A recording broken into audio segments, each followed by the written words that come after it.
This is the National Agency for the Prohibition of Trafficking in Persons, NAPTIP. I'm going to meet with the Director General, Beatrice Jedi Agba, who is going to take us on the features of the new act. Good morning, ma'am. Good morning, Gabriel. Good to meet you. Nice to meet you too. How are you? Right. We're going to have a discussion on the features of the new act. You take us in. Thank you. Welcome. As we walk up the stairs, the question most pertinent is why the reenactment of the act. The issue of house girls has been a very thorny issue. Now we have benchmarked the age of 12, below which no one can be employed as a domestic worker. It's we took into consideration the labor laws, labor policies, and all of the compulsory education policies of various federal, state, and local governments.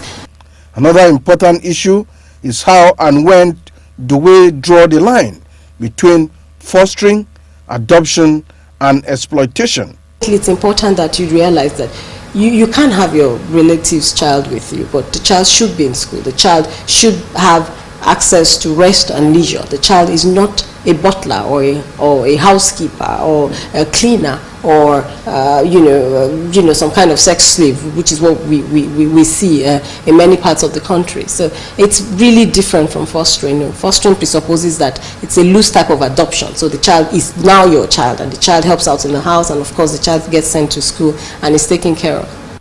On the enforcement and punishment for offenders, Director Legal and Prosecution Abdurrahim Shuaibu shares his thoughts. Anybody who engages a child of below 12 years, simpliciter, will be punished under our law.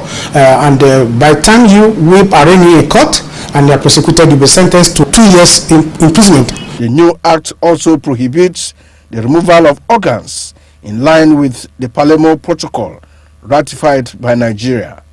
In Abuja, Gabriel Odu, NTA News.